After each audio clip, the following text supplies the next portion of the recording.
Dans un petit village niché au cœur des montagnes, un jeune homme nommé Ethan menait une vie simple, rythmée par les saisons et les légendes que lui contait son grand-père. Mais la paix fut brisée lorsque l'ombre d'On, roi démon, s'étendit sur la vallée. Des créatures cauchemardesques surgissaient des forêts, dévorant les récoltes, terrorisant les villageois et annonçant l'arrivée imminente du mal absolu.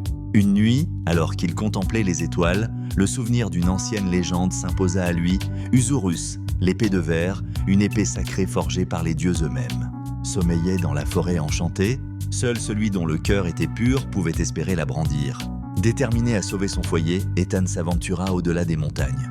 Son voyage le mena d'abord à travers des rivières déchaînées et des falaises vertigineuses.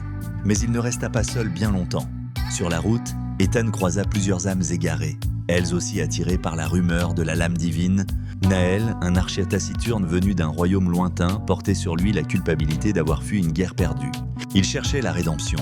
Mira, une guérisseuse aux dons étranges, maîtrisait la magie des plantes. Elle avait vu sa forêt natale consumée par les flammes des armées du roi démon, et surtout Lyra, une jeune sorcière bannie de son clan pour avoir refusé de servir l'ombre. Belle, farouche et profondément humaine, elle éveilla en Ethan un sentiment qu'il n'avait jamais connu auparavant. Au fil des jours, ces étrangers devinrent des amis, des frères et sœurs d'armes. Ensemble, ils affrontèrent 1000 dangers. Un pont vivant qui voulait les avaler, une brume qui dévorait les souvenirs, et des bêtes que même les dieux semblaient avoir oubliées. Un soir, une vieille femme aveugle au bord d'un feu mourant leur conta la vérité. Usurus, l'épée de verre, est belle comme la rosée, fragile en apparence mais plus dure que l'acier.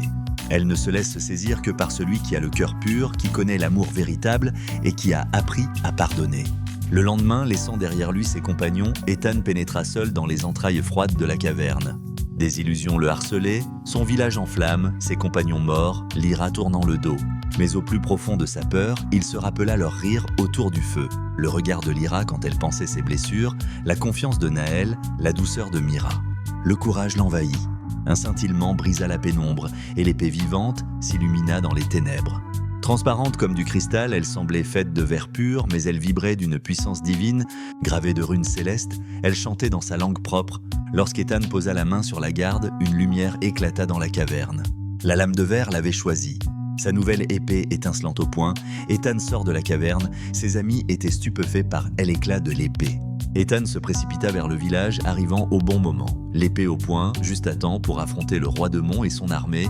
Le roi démon, gigantesque, vêtu d'ombres vivantes, s'apprêtait à écraser le village. Naël décocha des flèches de lumière, Mira érigea des murs de lierre vivants. Et Lyra invoqua une pluie d'étoiles bleues, mais c'est Ethan, guidé par l'amour et la foi, qui engagea le duel final. La lame de verre tranchait les ténèbres comme le soleil perce la brume. Au dernier instant, alors que le roi démon tenta de briser son esprit, Ethan pensa à Lyra et planta la lame dans le cœur de l'ombre. Un cri infini résonna, puis le silence. Le roi démon était vaincu, le village sauvé. Les saisons revinrent, les champs aussi. Ethan n'était plus seulement un héros, il était devenu un symbole. Et aux côtés de Lyra, devenue sa compagne et de ses amis fidèles, il veilla à ce que plus jamais l'espoir ne quitte leur monde.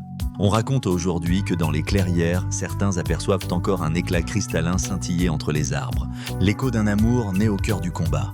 Et la promesse que tant que des cœurs purs se lèveront, les ténèbres ne gagneront jamais. Nous espérons sincèrement que cette vidéo vous a plu. De nombreuses autres sont à venir. N'hésitez pas à aimer, partager et vous abonner à nos différentes pages pour rester informé et ne rien manquer de notre contenu à venir.